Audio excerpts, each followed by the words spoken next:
Kelvin पर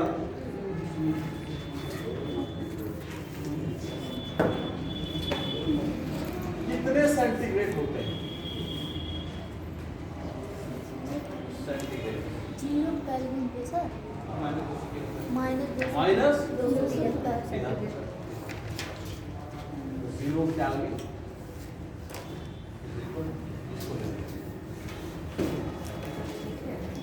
ठीक है?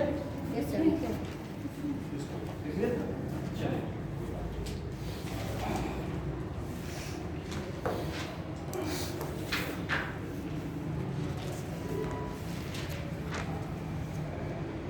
लिख लीजिए। क्वेश्चन आता है सुबह का किस उसको रट लो। वो ताप सर क्वेश्चन है हाँ पॉइंट स्टेटमेंट लिखिए, नोट करा लीजिए। वो ताप जिस पर फ़ारेनहाइट और सेंटीग्रेड समान होता है, वो ताप जिस पर फ़ारेनहाइट एवं सेंटीग्रेड समान होता है -40 डिग्री सेंटीग्रेड समान नहीं बनाया। वो कौन सा ताप है जिस पर फ़ारेनहाइट और सेंटीग्रेड समान होता है? तो क्या बताओगे? -40। ठीक है। अब लिख लीजिए गति। गति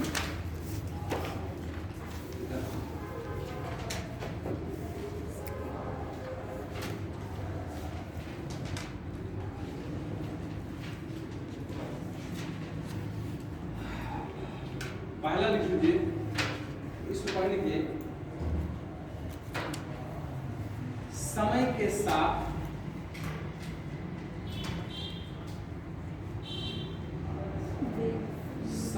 साथ किसी वस्तु की स्थिति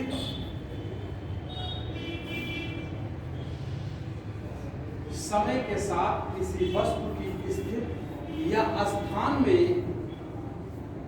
होने वाला परिवर्तन गति कहलाता है।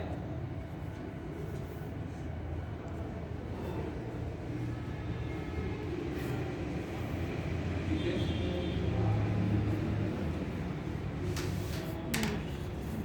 ठीक है। गति क्या होता है? समय के साथ वस्तु के स्थिति में जो परिवर्तन हो रहा है वही गति है। अब लिख लीजिए, आगे पढ़ लीजिए। गति को कई प्रकार से बांटा गया। ठीक है, तो लिखिए पथ के आधार पर। पहला गति को पहला हेडिंग पथ के आधार पर। पथ के आधार पर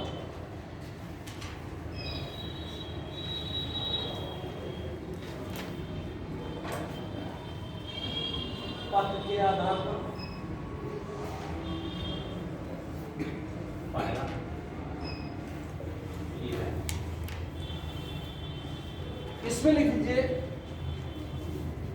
रेखीय गति। रेखीय गति और angular motion. Angular motion, linear motion और एंगुलर मोशन।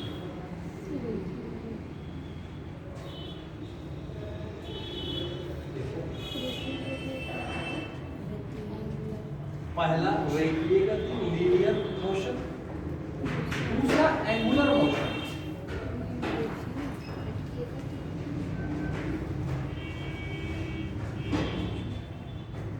आज 25 पैरामीटर तो नहीं होना, 25 ज्यादा ही। देखो, जब कोई वस्तु एक सीधी रेखा में मूव करती है तो लीनियर मोशन। जब कोई वस्तु एंगल बनाते हुए मोशन करती है तो क्या बोलोगे इसको? हमने मोशन बताया, गति बता रहे थे। तो समय के अकॉर्डिंग किसी वस्तु की स्थिति में जो बदलाव होता है उसको गति कहते हैं। गति को कई प्रकार से हमने डिवाइड किया। पहला आधार हमने क्या लिखा? पथ के आधार। पथ के आधार पर दो प्रकार की होगी, एक रेखीय गति और एक कोणीय गति, एंगुलर कोणीय गति। जब कोई वस्तु सीधी रेखा में चलती है तो रेखीय, और जब कोई वस्तु किसी कोण को लेकर चलती है तो कोणीय गति में क्या एग्जाम्पल डालोगे?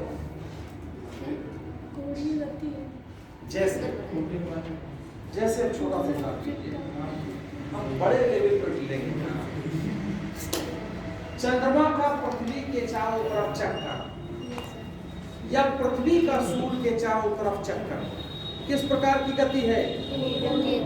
ये पूछा जाए कि लेकिन चंद्रमा का पृथ्वी के चारों तरफ की गति एक कोणीय गति, पृथ्वी का सूर्य के चारों तरफ गति जो है, चक्कर लगाने वाली गति जो है, कोणीय गति।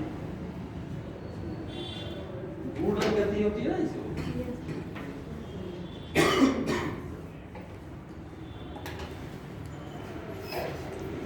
समय अंतराल के आधार पर दूसरा लिखिए गति समय अंतराल के आधार पर। देखिए पहले पथ के आधार पर, दूसरा समय अंतराल के आधार पर।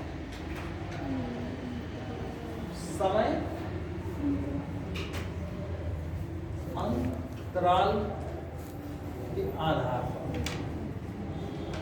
पहला लिख दीजिए इसमें समय अंतराल के आधार पर लिख दीजिए गति में ये दो प्रकार के आवर्त गति, आवर्त गति जैसे जब कोई वस्तु किसी आधार के किसी बेस के अकॉर्डिंग अपनी गति को बार बार दोहराती है तो क्या बोलेंगे? आवर्त गति। जैसे पृथ्वी भी तो अपने किसी बेस को बार बार दोहरा रही नहीं, दोहरा रही। चंद्रमा भी तो अपने पृथ्वी को चक्कर लगा रही है, बार बार दोहरा रही नहीं। तो चंद्रमा की गति भी आवर्त, पृथ्वी की गति भी आवर्त गति है। और पेंडुलम जो देखिए एक गति है। तो पहली समय अंतराल के आधार पर पहला गति क्या बताया आपने? आवर्त गति। लिख लीजिए इस प्रकार की गति में गतिशील वस्तु, इस प्रकार की गति में गतिशील वस्तु निश्चित समय अंतराल में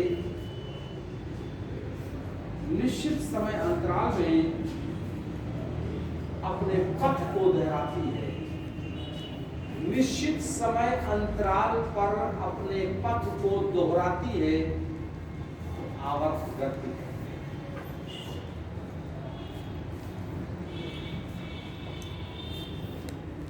दूसरा इसमें लिख लीजिए एक आवर्त गति, एक अनावर्त गति, यानी नॉन पीरियडिक मोशन।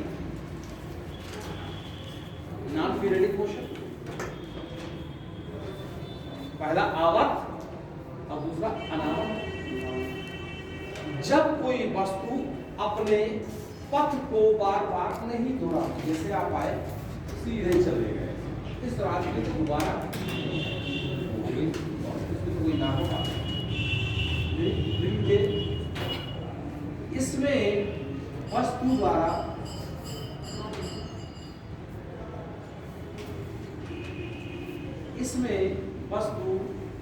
पथ को बार बार नहीं दोहराती। तीसरा के तल के आधार पर गति है, तल के आधार पर गति। इसमें कोई भी ना बोले, सैटेलाइट भी तो पृथ्वी के बार बार सैटेलाइट जो है पोलर सैटेलाइट तो भी कर, ये साल भी तब भी कर, ये साल भी तब भी बार बार कर। हवाई जहाज गई कोई भी वस्तु की कोई दिक्कत नहीं। अब लिख लीजिए क्या लिखा आप तीसरा तल के आधार तल के आधार से लिखिए तल के आधार पर।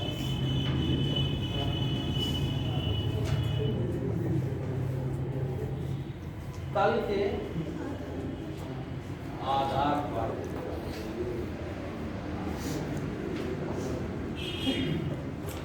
इसमें लिख लीजिए तल के आधार पर लिख लीजिए इसमें 1D motion 2D motion 3D motion एक विमीय गति द्विविमीय गति और त्रिविमीय गति unidirectional one directional unidirectional by directional और 3 डायमेंशनल 3D होता है भाई कहा तल के आधार पर देखिए मैं कह रहा हूं ये 3 प्रकार की गति होती है। तल के आधार पर गति क्या होगी 1D 2D और 3D 1D का मतलब यूनि डायरेक्शनल बाई डायरेक्शनल और 3 डायरेक्शनल ये प्रकार की गति हम देखेंगे कैसे। पहला हेड डाल दिए 1D मोशन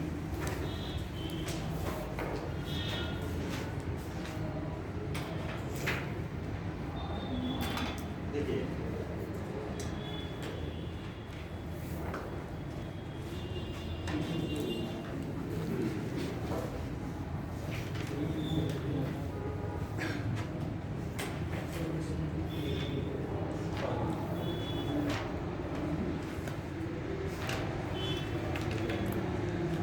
यूनि डायरेक्शनल का मतलब क्या हुआ एक विमीय गति क्या होती है जो देखिए एक होगा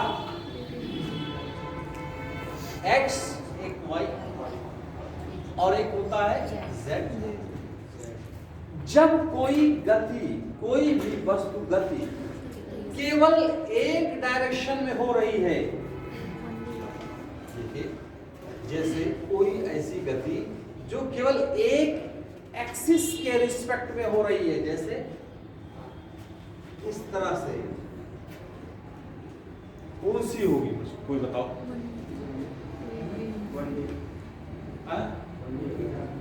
तो वन एक विमीय गति होगी इसका कोई एग्जाम्पल बताओ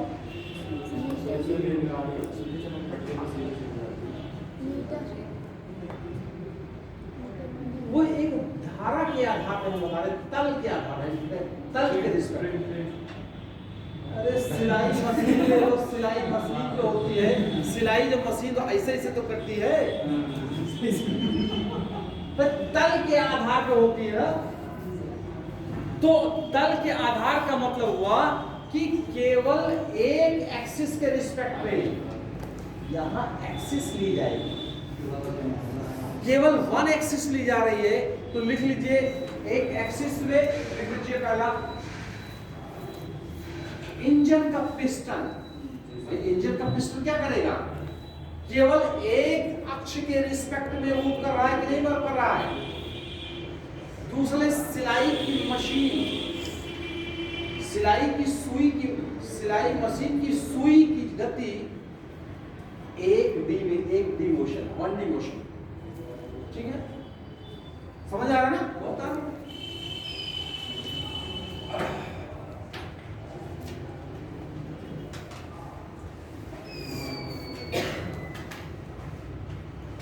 दूसरा लिख लीजिए तीसरा इसी में एग्जाम्पल लिख लीजिए स्वतंत्रता पूर्वक नीचे की ओर छोड़ी गई वस्तु की गति एक एक्सिस के रिस्पेक्ट है ना स्वतंत्रता पूर्वक ऊपर से नीचे की तरफ छोड़ी गई कोई वस्तु भाई एक ही एक्सिस है भाई जैसे आप देखो तल के आधार पर है ना वन एक्सिस और एक्स एक्सिस के रिस्पेक्ट में, वाई एक्सिस पे है। अगर एक्स एक्सिस पे तो एक्स पे है, वाई के है तो वाई एक्सिस पे। ठीक है। तीसरा लिख लीजिए, माला में पिरोई गई मोती की गति। माला में पिरोई गई गति, पिरोई गई मोती की गति। अब देखिए, समझ गए?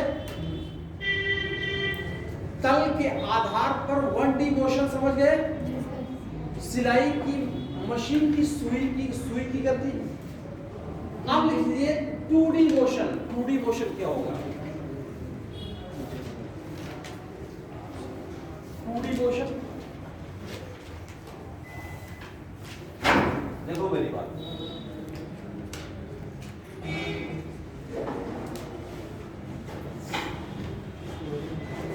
एक एक्सिस ये एक अक्षीय है, ये एक्सिस है, मेरी बात, एक एक्स अक्षीय है और एक एच वाई।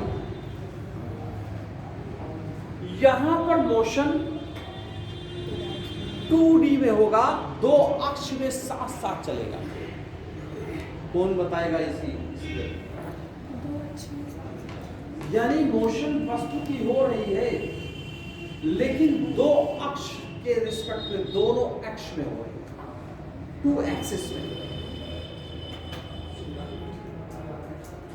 बताओ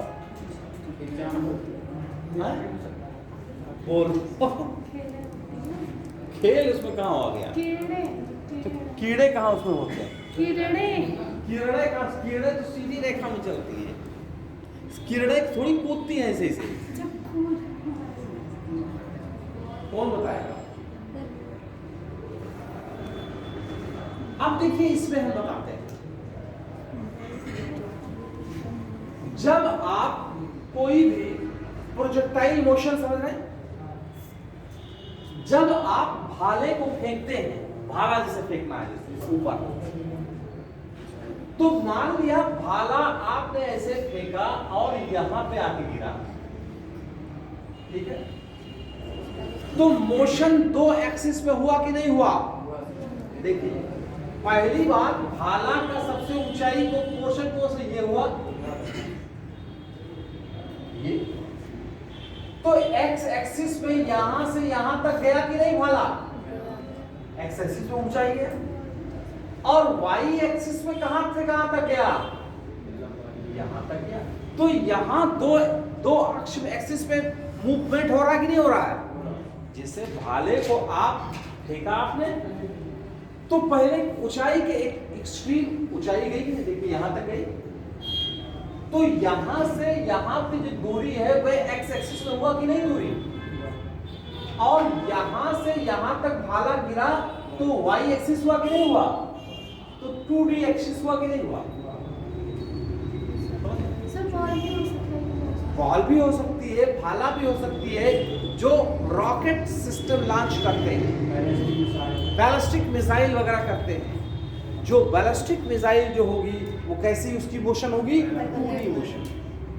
क्योंकि अच्छा, क्वेश्चन ये भी पूछा जाता है, किसी जो भाला फेंकता है वो भाला किस एंगल पर फेंके, एंगल कोण बनाए जो मैक्सिमम दूरी भाला जाए? 45 डिग्री। बिल्कुल सही। ये सवाल 2 बार पूछा गया है। बैलिस्टिक मिसाइल को भी 45 डिग्री पर ही करते हैं। अच्छा देखिए, जैसे भाला फेंकना है, अगर आपने एंगल ऐसे ही फेंका तो बहुत दूर नहीं जाएगा, और जब आपने ऊंचा 60-70 का एंगल बना दिया ऊपर तो बहुत लंबाई कर जाएगी। लेकिन हाँ, मैक्सिमम दूरी का भाला तभी जाएगा जब मनुष्य द्वारा फेंका गया जो कोण होगा वो 45 डिग्री का। इसी को जेवलिन स्पोर्ट बोलते हैं, जेवलिन। नीरज चोपड़ा जो है ना इसका, तो जो स्पोर्ट्स वाले होते हैं तो ट्रेनिंग दी जाती है कि कितने डिग्री इनके कोहनियों से बने जिसकी वजह से भाला दूरी तक जाए। तो 2D मोशन में लिख लीजिए, भाला फेंकना, गेंद फेंकना, जोवेलिन साले लिख लीजिए, उसमें सब लिख लीजिए। बैलिस्टिक मिसाइल लिख लीजिए, ये 2D मोशन, 2D मोशन।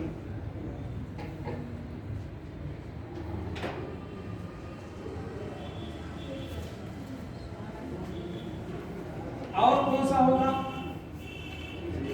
तीर फेंकोगे, तीर भाई तीर आप ऐसे थोड़ी नीचे से मारोगे, आप ज्यादा का क्या करो, ऊपर मारोगे, और ऊपर जब मारोगे तो ऊंचाई एक्स एक्सिस भी ले रहा है और वाई एक्सिस भी ले रहा है।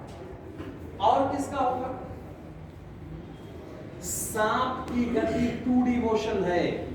देखिए सांप क्या करेगा, जब चलता है तो ऐसे ऐसे चलेगा कि नहीं आता? भाई सांप जो है ऐसे ही तो चलेगा। तो उसका जो ये वाला बनना है वो एक्स एक्सिस, ये ऊंचाई वाला एक्स एक्सिस, और जो लंबा ये जो बन रहा है एक्स एक्सिस, और जो यहां से यहां तक दूरी करता है वो वाई एक्सिस। तो सांप के द्वारा चली गई दूरी जो गति होती है वो 1D मोशन होगा कि 2D मोशन होगा, 3D मोशन होगा? 2D मोशन लिख लीजिए। चूंटी के द्वारा बनाई गई जो झुंड होती है वो कौन सी होगी? चूंटी जो चींटी जो चलती है तो झुंड में चलती है, ऐसे ही से तो कई ऐसे लड़ता है। दीवार में देखो कैसे से रहती ना, इसका मतलब है वो दो एक्सिस को कवर कर रहा है, एक्स एक्सिस वाई एक्सिस। तो चींटी के द्वारा चलाई गई गति 2D मोशन, सांप के द्वारा चली गई गति जो होती है वो 2D मोशन। ठीक, अब अगला लीजिए 3D मोशन।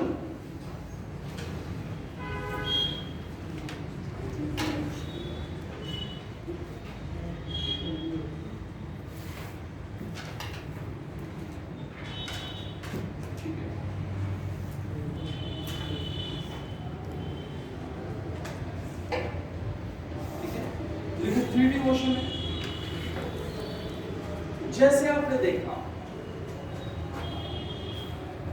मच्छर है, मच्छर के द्वारा चली गई दूर गति जो होती है वो 3D मोशन होती है। जैसे कभी ऐसे चलेगा अचानक, फिर ऐसे ऐसे, तो जो मच्छर जो चलेगा आपके कान के पास ऐसे मारा तो उड़ गया, ले उसका फिक्स नहीं है कि वो एक्स एक्सिस को फॉलो करेगा कि वाई को करेगा कि तिरछा कोना मार के निकल जाएगा।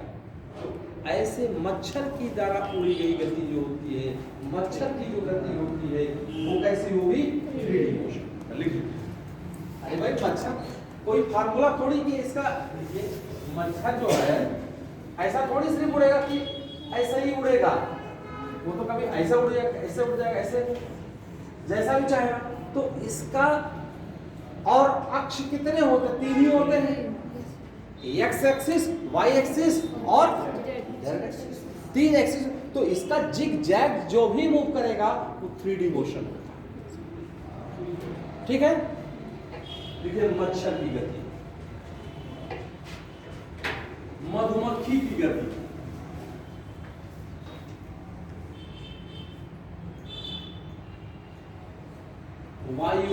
वायुयान द्वारा गोताखोरी करने पर जो गति होती है, गोताखोरी करते हैं तो बड़े इसमें जब बड़े ऐसे परेड वगैरह करते नहीं है, जैसे नचा रहे हैं इस तरह से करते हैं, तो कोई उसका वो नहीं है, हर एक चीज को जेड आ गया। ठीक है,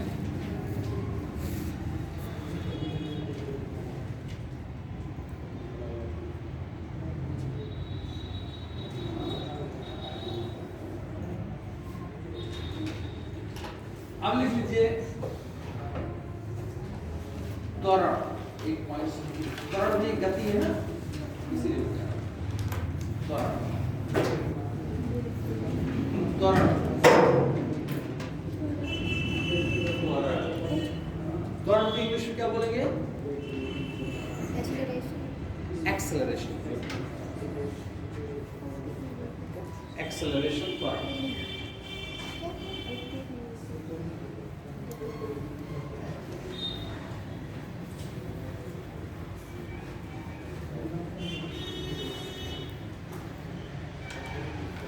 ये सब आपको बताना है अभी।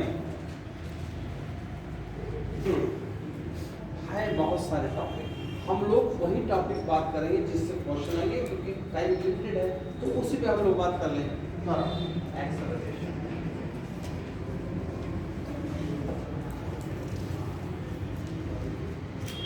ठीक है। दो चीज हम बात कर रहे हैं तो ध्यान दीजिएगा। त्वरण लिखिए, बारे में लिखिए, त्वरण के बारे में। वेग परिवर्तन की दर को त्वरण कहते हैं।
देखो ये डायग्राम, एक कार चल रही है 60 किलोमीटर पर आवर ए पॉइंट्स पर, बी पॉइंट्स पर और सी पॉइंट्स पर, और ए पॉइंट्स पर और बी पॉइंट्स पर और सी पॉइंट्स पर। त्वरण किसका ज्यादा है?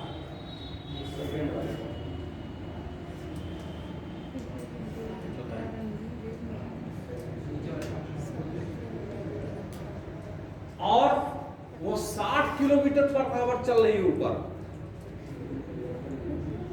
तो बताइए त्वरण किसका मजबूत हो रहा है? सेकंड।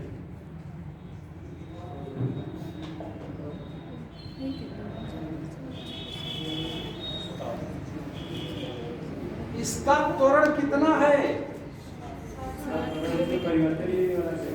इसका त्वरण जो होता है ये 0 है, क्योंकि त्वरण का मतलब है वेग परिवर्तन की दर को त्वरण कह रहे हैं। आप देखिए ए पॉइंट में 60 किलोमीटर प्रति आवर चल रही है और बी पॉइंट पे 60 किलोमीटर चल रही है और सी पॉइंट पर भी 60 किलोमीटर चल रही है। क्या इसकी वेलोसिटी में, क्या इसके वेग में कोई परिवर्तन हो रहा है? नहीं। चाहे गाड़ी कितनी भी स्पीड में हो, अगर वेग के में परिवर्तन नहीं हो रहा है तो त्वरण क्या होगा? 0। समझ रहे? त्वरण में सदैव वेग में परिवर्तन होना चाहिए।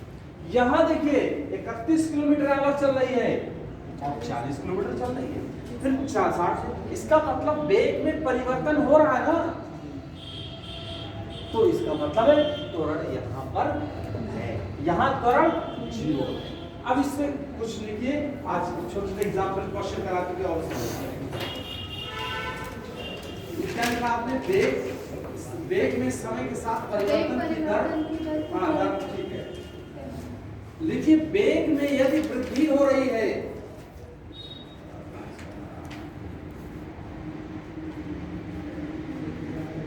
तो एक्सेलरेशन होता है, एक्सेलरेशन यानी त्वरण। और यदि वेग में कमी हो रही है तो मंदन होता है, मंदन। जैसे देखिए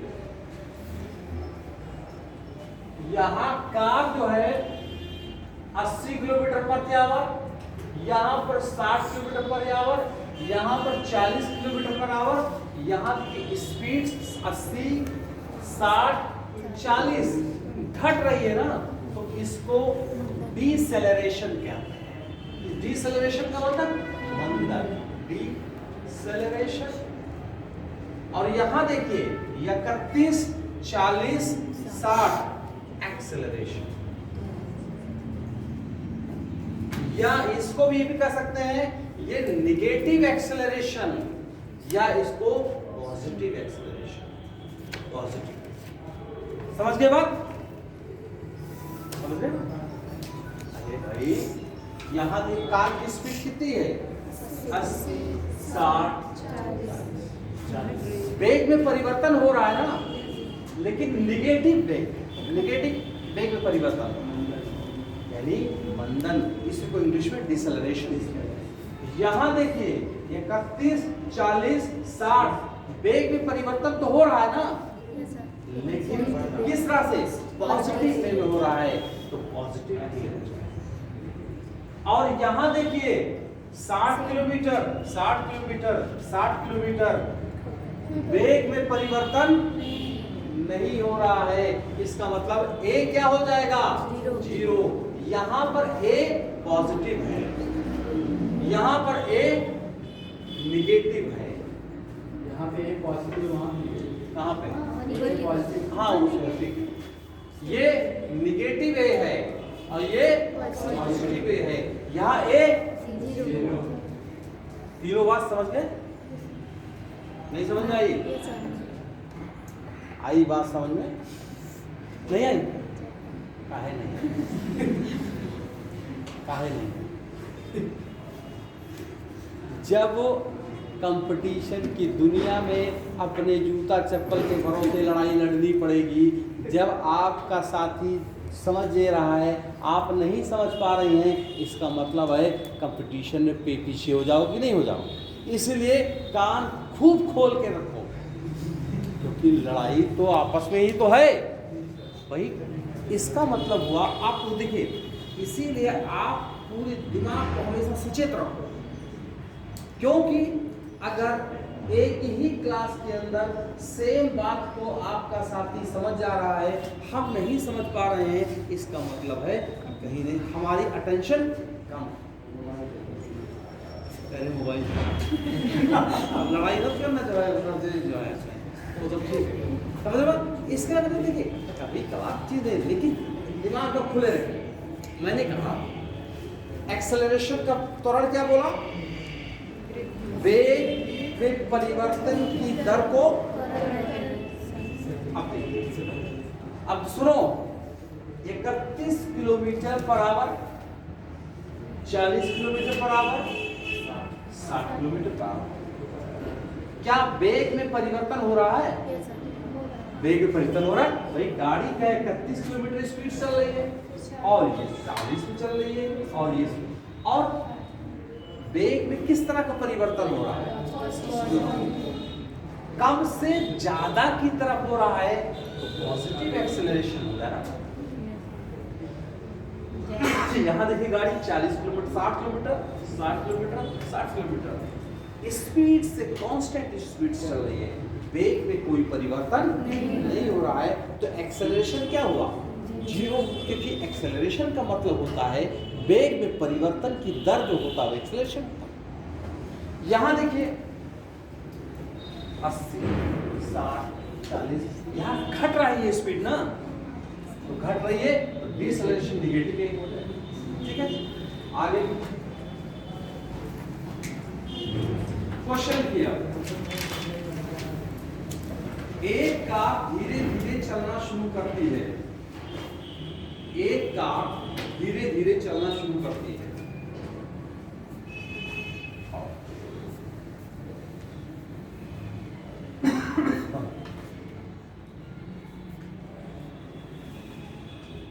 पहले 0, 10, 20, 30, 40, ठीक है, 1,00,000 किलोमीटर पर आवर होती है।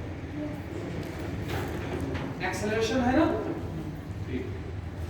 कार, दूसरा क्वेश्चन लिखिए, कार अचानक ब्रेक लगाती है, तो क्या होगा? मंदक होगा कि एक्सेल त्वरण होगा? मंदक होगा।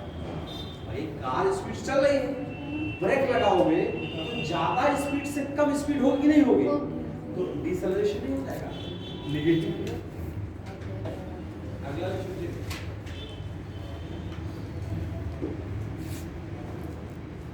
एक वाहन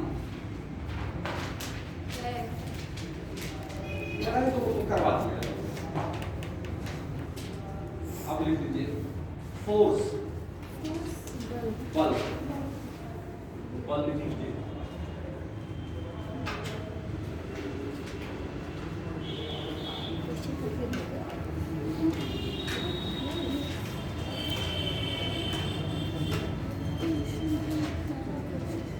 बल ठीक है, बल में लिख लीजिए वो कारक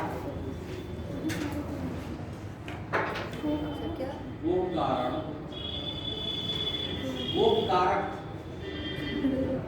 जो वस्तु के गति में त्वरण या मंदन उत्पन्न करते हैं।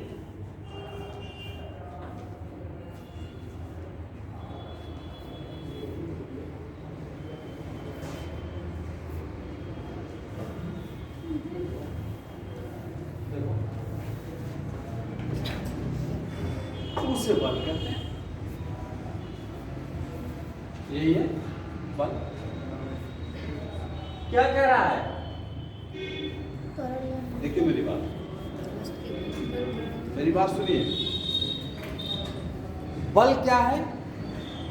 यम इंटू ए क्या है? एक्सेलरेशन। यम क्या है? मास है। अगर ये आपने इस दीवार को ताकत लगा के ढकेल रहे हैं और दीवार पर ए 0 है तो बल क्या होगा? अरे भाई, अगर किसी भी 0 को किसी से भी गुणा करोगे, चाहे 20 2 से करो, क्या हो जाएगा? तो बल क्या हो जाएगा? यानी कहने का मतलब है इस दीवार को आप धक्का दीजिए और दीवार में ए डेवलप ना हो तो ए का मतलब 0 रहेगा और 0 रहेगा तो बल क्या हो जाएगा? कहने का मतलब है कि जब फोर्स जो है यम इंटू ए का ही तो प्रोडक्ट है, यम और ए का प्रोडक्ट है, समझ रहे हो ना? यम और ए का प्रोडक्ट है।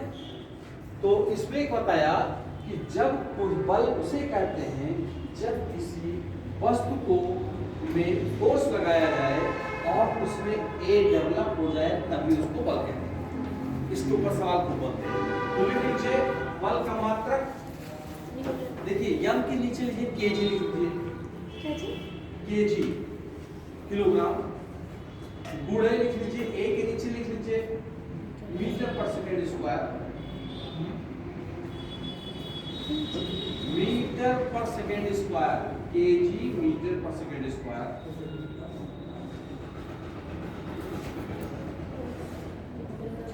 लिख पा क्या लिखा है इसमें? Metre second square. इन दोनों को मिला करके न्यूटन कहते हैं। केजी ये MKS पद्धति में, ठीक? इसको लिखिए। इसका बल का मात्रक क्या हुआ तब? न्यूटन।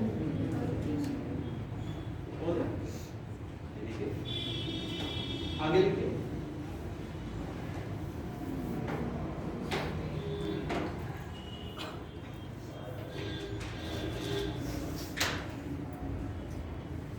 अगर सीजीएस होता, MKS सीजीएस में मात्रक डायन होता है। महंगाई डायन, तो अब डायन न बोलिएगा। बल का मात्रक सीजीएस में क्या होगा? तो सवाल उठता है न्यूटन बड़ा मात्रक है कि डायन?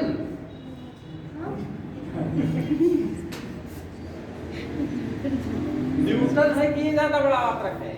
तो देखिए 1 न्यूटन इज इक्वल टू 10 की पावर 5 डायन। डायन छोटा मात्रक। लिख लीजिए ये रिलेशन। तो बल का मात्रक दो चीज निकला आपको, क्या?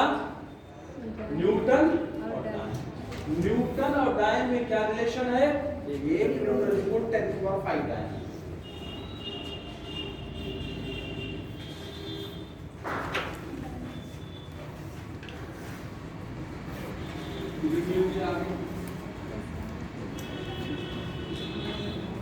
डालिए बल के प्रकार, महंगाई डायन,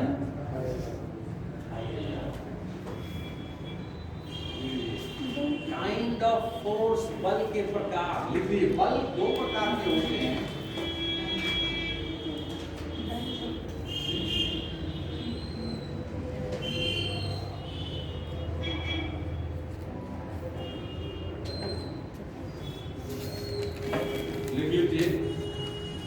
संपर्क बल, कांटेक्ट फोर्स। पहला हमने कहा बल दो प्रकार के होते हैं, एक संपर्क बल, एक असंपर्क बल। संपर्क बल को कांटेक्ट फोर्स कहते हैं और दूसरे को नॉन कांटेक्ट फोर्स कहते हैं। ठीक है, लिख लीजिए कांटेक्ट फोर्स में। कांटेक्ट फोर्स की लिस्ट बनाइए तो घर्षण बल, घर्षण बल जैसे अगर आप लोग धक्का मुक्की करोगे तो आप दिखाई पड़ोगे, दूसरा भी दिखाई पड़ेगा, और जब धक्का मुक्की करोगे तो कांटेक्ट तो आना पड़ेगा। चुंबक को ले लीजिए, दो चुंबक को लीजिए, और क्या बल लग रहा है कि नहीं लग रहा? खींच रहा है। क्या बल दो बल दिखाई पड़ रहे हैं? बल दिखाई पड़ रहा है, यानी दोनों जो वस्तु दो चुंबक हैं, क्या करीब लाया जा रहा है उनको? नहीं, वो अपने आप खींच रहे हैं। लेकिन कांटेक्ट फोर्स में दोनों को रगड़ना पड़ेगा। तो पहले कांटेक्ट फोर्स में घर्षण, और नॉन कांटेक्ट में एग्जांपल दूसरी बात कहते नहीं हो 11,000 की लाइन जा रही, देखो दूर रहने से खींच लेगी। तो जो खींच रही है किससे खींच रही है? बल से खींच रही है, बल से खींच रही है, फोर्स है। तो क्या जो खींचा है उसने, आप कांटेक्ट में गए तब ताकत लगी है कि अपने आप खींच लिया उसने? तो असंपर्क बल में बल दिखाई नहीं देता है। समझ रहे हो? पहला क्या लिखा आपने? संपर्क बल में लिखिए घर्षण बल, पेशीय बल।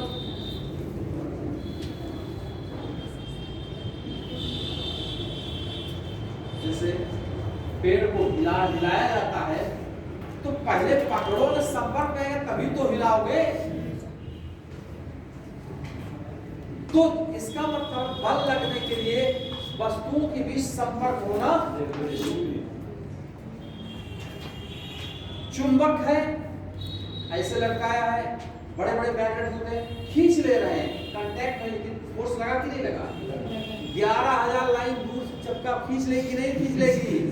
और 35 वाली क्या करेगी? ऐसे ही घुमा घुमा के ऐसे लपेटेगी। 2D डायमेंशनल में खींच लेगी पकड़ के, 3D में खींच लेगी पूरा।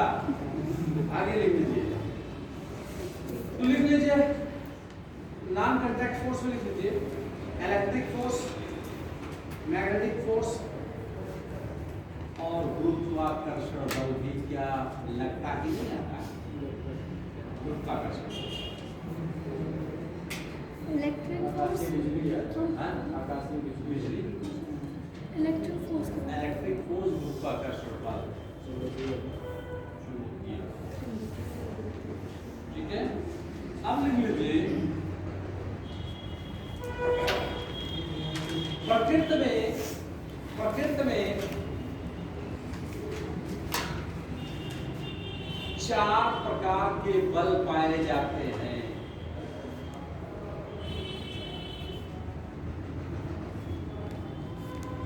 प्रकृति प्रकृति में चार मुख्य प्रकार के बल पाए जाते हैं। पहला लिख लीजिए गुरुत्वाकर्षण बल,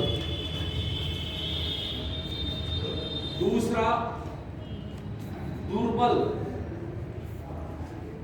अंतर आणविक बल, इंग्लिश में क्या कहते हैं? वीक इंटरमॉलिक्यूलर फोर्स, दुर्बल अंतर आणविक बल। यार बोतल उतल लेके बाहर निकाल दिए। पहला क्या फोर्स लिखा आपने? गुरुत्वाकर्षण बल, दूसरा दुर्बल अंतर आणविक फोर्स, वीक इंटरमॉलिक्यूलर फोर्स, तीसरा लिख लीजिए इलेक्ट्रोमैग्नेटिक फोर्स, विद्युत चुंबकीय बल, वही लाइट खींच ले रहे, विद्युत चुंबकीय बल। अब तीसरा स्ट्रॉन्ग न्यूक्लियर फोर्स,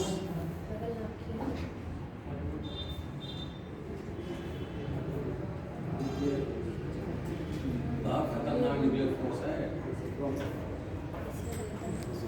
कितने प्रकार के प्रकृति में कितने प्रकार के बल पाए जा रहे हैं? 5 कौन बोल रहा है? 4 पहला बल ग्रेविटेशन बल, दूसरा दुर्बल अंतर आणविक बल, तीसरा इलेक्ट्रोमैग्नेटिक फोर्स, और चौथा लिख लीजिए। अब आगे लिखिए प्रकृति में सबसे दुर्बल फोर्स, सबसे दुर्बल बल गुरुत्वाकर्षण बल होता है।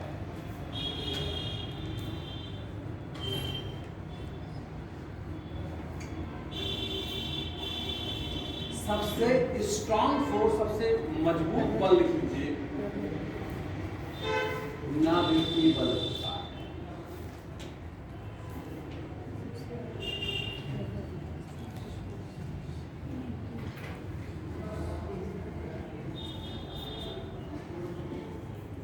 अब देखिए इसकी तुलना हम करते हैं। 4 बल है, इस तरह से पूछा जाएगा। पहला क्या है? Gravitational force. दूसरा क्या है? Weak intermolecular force. तीसरा क्या है? Electromagnetic force. चौथा क्या है? Strong nuclear force. अब देखिए तुलना करते हैं कैसे सब चीज कैसे होता है। ये 10 की पावर 25 है, ये 10 की पावर 36 है, ये 10 की पावर 38 है। ये रिलेशन होता है, यानी गुरुत्वाकर्षण बल से वीक इंटरमॉलिक्यूलर फोर्स कितना गुना ज्यादा होता है? 10 की पावर 25। और इससे इलेक्ट्रोमैग्नेटिक फोर्स कितना ज्यादा होता है? 25 10 की पावर 11। और इलेक्ट्रोमैग्नेटिक फोर्स से ज्यादा न्यूक्लियर फोर्स होता है, कितना होता है? 10 की पावर 2। कितना स्ट्रॉन्ग, लिख लीजिए। हाँ ऐसे नीचे बना लीजिए। सबसे कमजोर कौन होगा? यानी लीजिए गुरुत्वाकर्षण बल से वीक इंटरमॉलिक्यूलर फोर्स कितना ज्यादा होगा? 10 की पावर 25 गुना। अब दूसरे से तीसरा कौन कितना गुना होगा? 10 की पावर 11 गुना।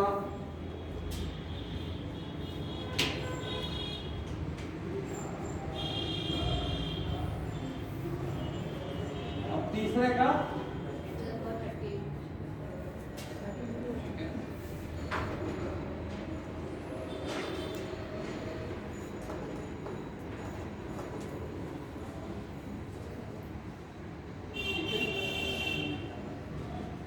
लिख लीजिए।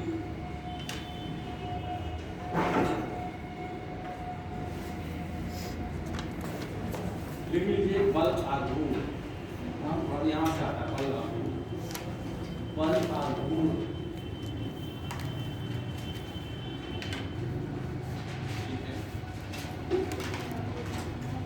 लिख लीजिए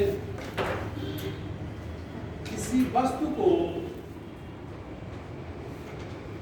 जब एक अक्ष के चारों ओर, किसी वस्तु को किसी अक्ष के चारों ओर घुमाने के लिए बल लगाने की प्रवृत्ति होती है, इसे बल आघूर्ण कहते हैं। घुमाने की प्रवृत्ति होती है, उसे बल आघूर्ण कहते हैं। बल आघूर्ण हमारे कार्य को कम कर देता है,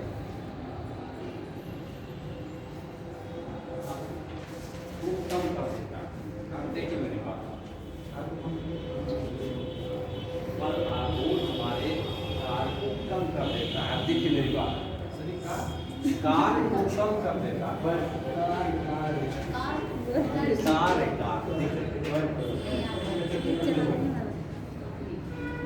बल आघूर्ण में सदैव दो फोर्स, देखिए पहली बात तो एक इधर फोर्स लगेगा तो दूसरा, ठीक है, या इधर लगेगा, या इधर लगेगा तो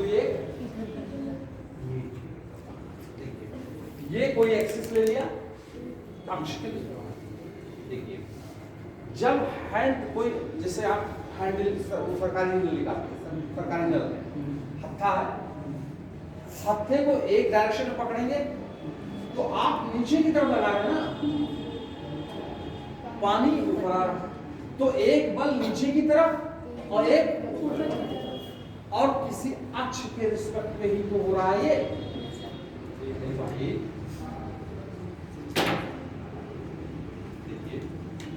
जैसे सरकारी नल है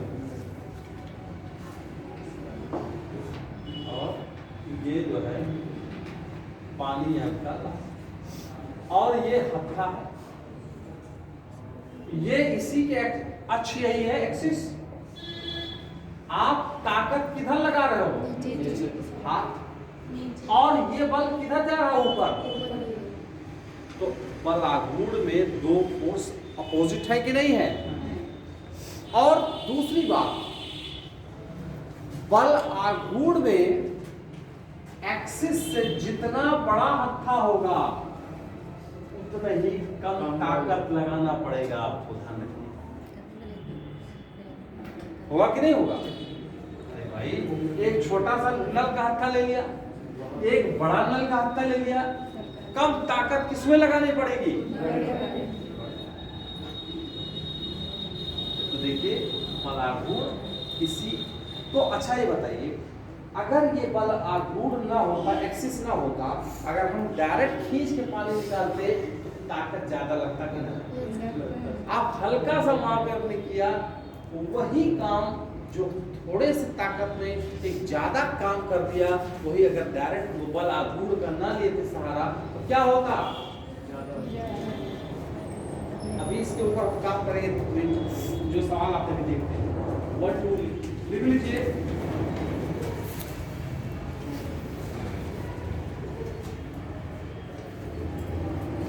बल आघूर्ण का एग्जाम्पल लिख लीजिए। हैंड पंप का हत्था लंबा बनाया जाता है।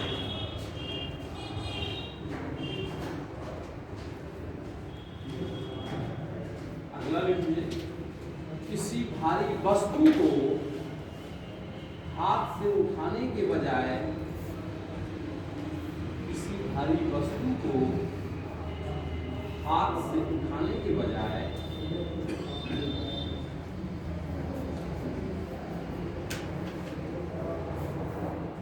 एक छड़ द्वारा आसानी से उठाया जा सकता है।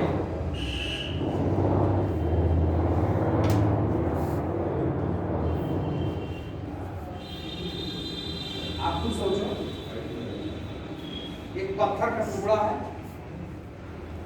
आप अपना उठाओगे अकेले तो ताकत ज्यादा लगेगी, लेकिन आप छड़ उसके अंदर से डाल करके फिर जब दबाते हो तो आसानी से होता है। क्यों? क्योंकि किसी एक्सिस के रिस्पेक्ट में, किसी अक्ष के रिस्पेक्ट में वो छड़ जो है वो काम करके उठा है। एक तो टेक सहारा लेते हो ना इसे करके, तो ये एच पर अगला लिख दीजिए। दरवाजे के हैंडल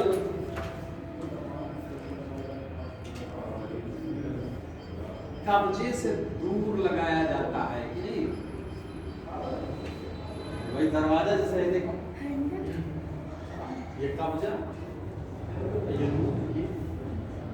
ये यही अगर रखते तो ताकत ज्यादा लगती कि नहीं लगती? जितना ही इसको दूर यहां से, यही तो मैं कह रहा हूं, जो अक्ष एक्सिस तो ये है ना, किसी अक्ष के रिस्पेक्ट हो रहा,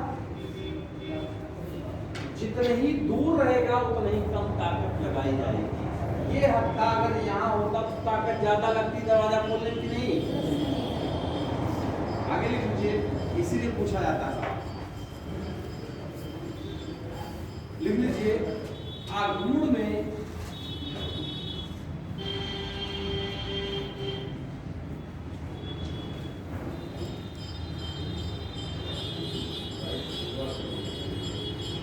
प्रयोग होने वाले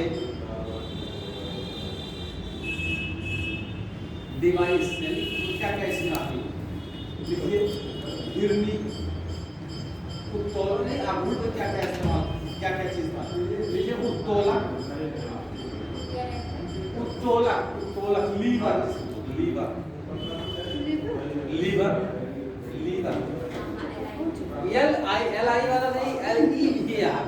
वो लीवर का मतलब वो हो जाएगा लीवर, LEVER, लीवर। हिरनी, हिरनी, अब लिख लीजिए। अब जो हम लोग पढ़ेंगे, अब हमें सवाल जो आता है उठाने जाते हैं, लिख लीजिए।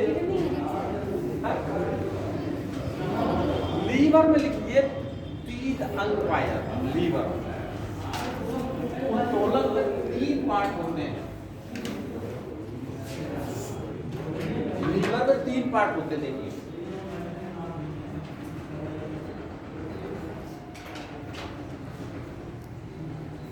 पहला फुलक्रम, पहला फुलक्रम, दूसरा एफर्ट्स, तीसरा लोड। अभी इसी चीज पे देखिए, यही सारे सवाल आपको निकलवा देंगे। जैसे नल है, जैसे आपने देखा ये नल है।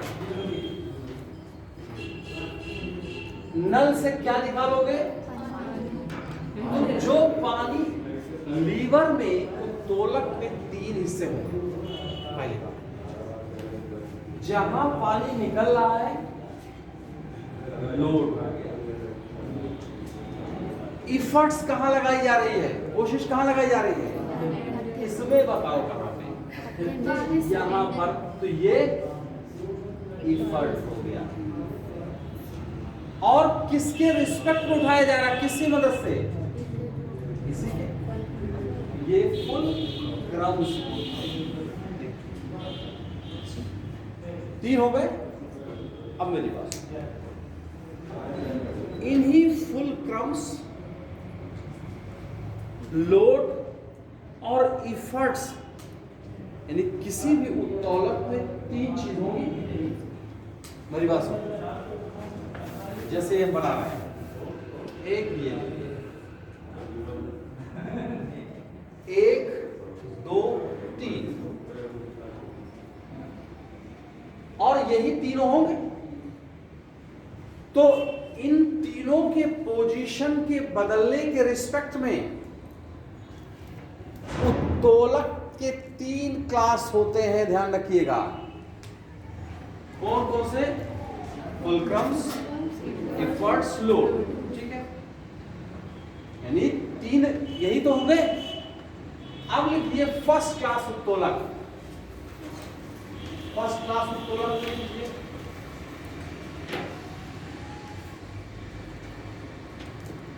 तो फुलक्रम्स को आलम्ब बोलते हैं हिंदी में, यानी बीच।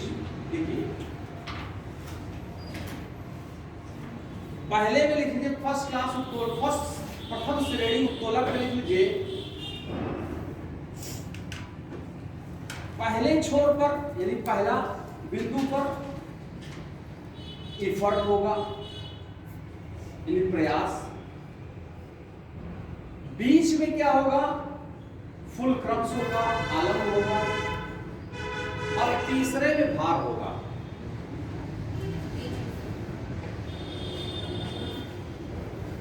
देखो बीच में क्या है? इसमें फुलक्रम। यहां क्या है? एफर्ट्स। और यहां क्या है? लोड। इस तरह का उत्तोलक बताओ कहां, किसमें मिलता, कहां मिलता? ये बीच में पहला, दूसरा,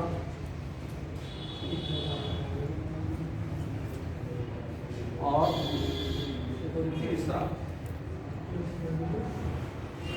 ठीक है, इसमें हम ये करते हैं फुलक्रम्स यहां ले आए, और चलो पहले करिए उसमें, अभी बताओ पहला हम देखिए, ऐसा बताओ क्या होगा इसमें?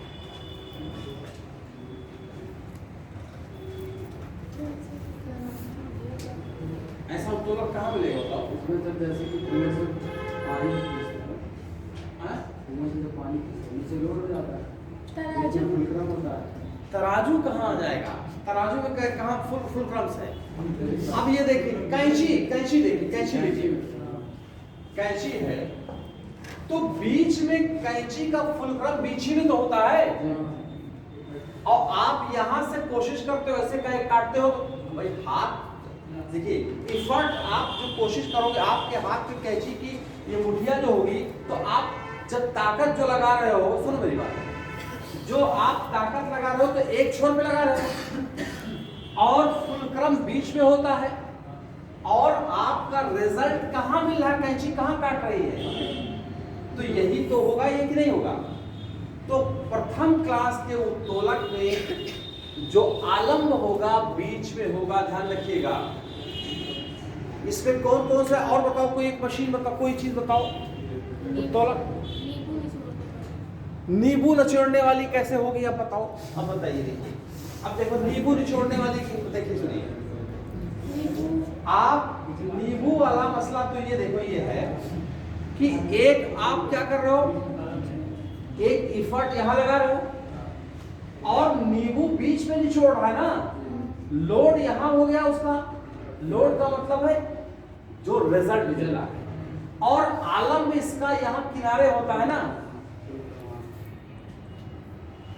भाई। जो नींबू निचोड़ने वाली जो मशीन होती है, तो आप एक तरफ से देखो, अगर सिकंजी पीने जाओ, देखो एक तरफ से वो करता है, एफर्ट लगाता है, और बीच ही में तो ये नींबू पिसता है, आप बीच में पुसता है भाई। नींबू निचोड़ता का यहीं पे तो होता है, जहां पर रिजल्ट आ रहा है वो तो लोड हो गया ना, और एफर्ट आपने किनारे लगाया, और आलम इसका किनारे होता है ना।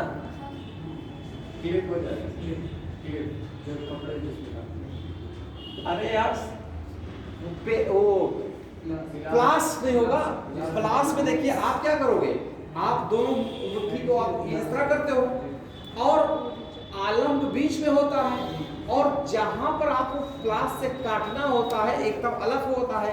तो देखिए आपने यहां देखिए एफर्ट का मतलब जहां ताकत आप लगा रहे हो, ये ताकत लगाया, और प्लास में यहां पर वो होता कि नहीं होता, रोटेट कराने वाला ये वाला, और यहां पर क्या करेगा, वो जिसको काटता है काट देगा। तो देखिए एफर्ट आपने यहां लगाया, फुलक्रम्स यहां हुआ, और लोड यहाँ मिला। इसका मतलब है कैंची और प्लास प्रथम क्लास के उत्तोलक हो गए कि नहीं? बताओ किसी को कोई दिक्कत है? देखिए खुद सोचिए, जैसे कैंची है, ये और ये कैंची है और कैंची की ये है। अब ये जो बीच वाला पार्ट है ये फुलक्रम हुआ कि नहीं हुआ? और ताकत आप यहां से लगा रहे हो और कैंची यहां काट रहे हैं, तो देखिए इफर्ट यहां हो गया, इफर्ट हो गया कि नहीं हो गया? और बीच में फुलक्रम हो गया कि नहीं हो गया? और कैंची का जो मुहाना जो काट रहा है वही तो लोड है ना, हो गया ना? क्या चीज?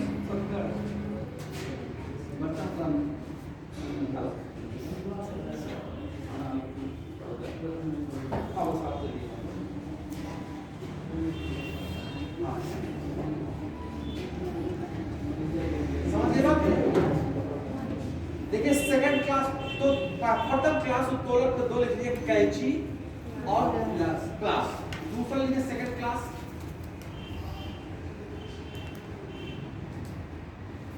सेकंड क्लास उत्तोलक में देखिए क्या लेंगे, मेरी बात सुनो। सेकंड क्लास में एक तरफ इफर्ट होगा, यानी जहां आप ताकत लगाओगे, दूसरी तरफ फुलक्रम्स होगा, आलम होगा, अब तीसरी तरफ जो होगा वो जहां पर रिजल्ट आए मिलेगा आपको रिजल्ट। अब देखिए इसमें कौन सी चीज आएगी, तो इसमें एग्जाम्पल बताइए कौन सा उत्तोलक इस तरह का हम अपने डेली बेसिस पे आते हैं, रोजमर्रा की जिंदगी में आप इस तरह के उत्तोलक कौन से इस्तेमाल करते हैं? स्टेपलर हो गया। अब देखिए हंसा ही क्या, स्टेपलर हो गया पहला। देखिए पहला तो हो गया नींबू निचोड़ने की मशीन। देखो जब आप शिकंजी पीने जाते हैं तो नींबू अगर जो जिससे ना वो करता है, जूस निकालता है, तो नींबू तो बीच में रखता है ना, और जहां से रोटेशन होता है फुलक्रम्स होगा और एक तरफ क्या करेगा, कोशिश लगाएगा। तो पहला नींबू निचोड़ने की मशीन होगी। और कोई बताओ? जैसे वो काटते हैं सर, वो पानी दुकान पे सुपारी सरौता, बहुत सही, सरौता बिल्कुल। देखो दिमाग में आ जाओ ना, सरौता। भाई सरौता क्या करते हो, देखो आप ताकत यहां लगाते हो और डली तो बीच में कटेगी ना, और उसका फुलक्रम दूर होगा। तो देखिए सेकंड क्लास का उत्तोलक में नींबू निचोड़ने की मशीन लिखी थी, और सरौता डली काटने वाला, जिसके पास अगर ना हो डली वाले पान वाले के पास जाइए और बड़े ध्यान से कहिए पान खिलाओ उसको, देखो कैसे डली काट रहा है, तो डली बीच में कटेगी, आप ताकत एक तरफ लगाओगे और फुलक्रम एक डायरेक्शन। हो गया ना? दो प्रकार के लिख लीजिए, सेकंड क्लास उत्तोलक में नींबू निचोड़ने की मशीन और सरौता। और ये भी लिख लो, ये वाला लोड बीच में, रिजल्ट इफर्ट एक कोने पर और फुलक्रम्स एक। ठीक है, इसमें लिख लीजिए क्या क्या, सरौता लिखा, नींबू निचोड़ने की मशीन। अब तीसरा थर्ड क्लास उत्तोलक लिख लीजिए, थर्ड क्लास उत्तोलक लिख लीजिए।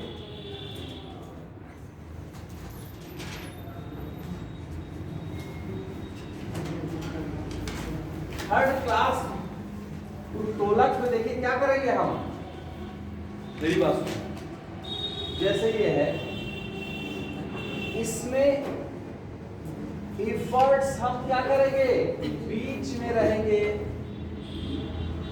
और फुलक्रम्स एक आलम एक तरफ रहेगा और रिजल्ट एक तरफ। ऐसी कोई मशीन बताओ। चिमटा, रोटी जब बनाते हो, चिमटा जो होता है, तो आप चिमटे को बीच में पकड़ते हो ना, तो देखिए इफर्ट आपका ये हो गया, आलम एक तरफ रहेगा और रिजल्ट क्या है, रोटी को जो पकड़ रहा है, तो ये रिजल्ट। समझ गए बात? तो 3 क्लास का इसमें लिखो चिमटा,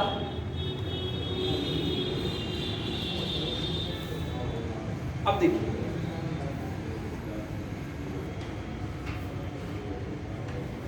उत्तोलक या लीवर, लीवर में कितने पार्ट होते हैं? एफर्ट, यानी जहां से आप ताकत करोगे, दूसरा फुलक्रम्स, तीसरा लोड या रिजल्ट और लोड। इन तीनों के पोजीशन को बदलने के अकॉर्डिंग उत्तोलक के कितने क्लास हुए? इसमें लिख दिया फर्स्ट क्लास उत्तोलक, फर्स्ट क्लास लीवर। इसमें क्या होगा, सिर्फ इस तरह बना दो। यहां पर क्या होगा? फुलक्रम्स, यहां पर क्या होगा? इफर्ट्स, यहां पर क्या होगा? रिजल्ट। यानी बीच में इसका एग्जाम्पल क्या बताया? कैंची और ग्लास। और एक जो अभी आपने बताया स्टेपलर, वो भी सही है। स्टेपलर स्टेपलर भी तो इस तरह एक तरफ हम ऊपर से लगाते हैं, कोशिश करते हैं।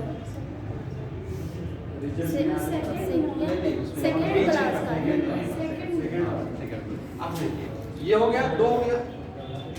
दूसरा वाला सेकेंड क्लास लीवर में क्या करेंगे हम? क्या करेंगे?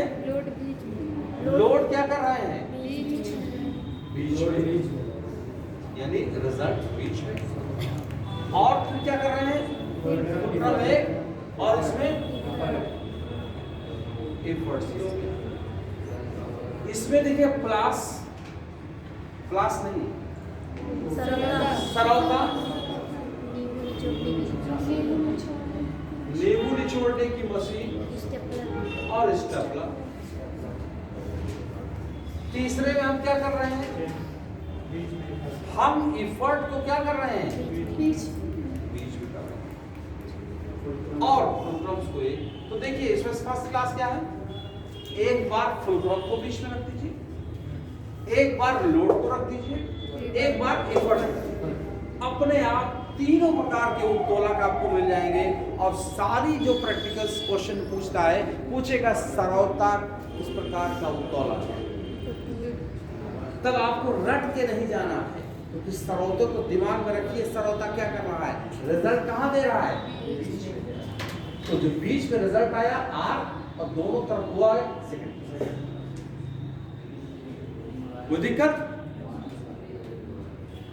चीज हो गई ना? ये आगे लिख लीजिए, लिख लीजिए।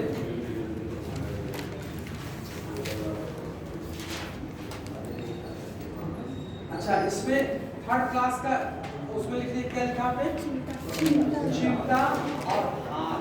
अपना हाथ थर्ड क्लास में तो लगता है, ठीक है? आप बीच में ताकत लगा रहे हो, ये वो है थर्ड क्लास।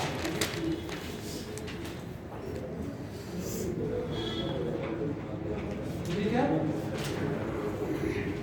ठीक है। चैप्टर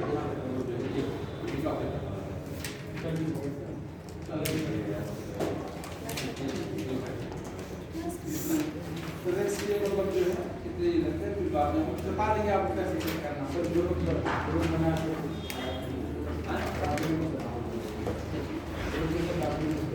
डॉक्यूमेंट्स क्या होगा?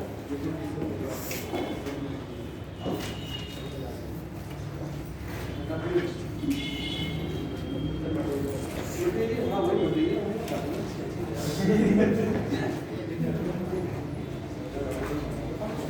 देते रहेंगे।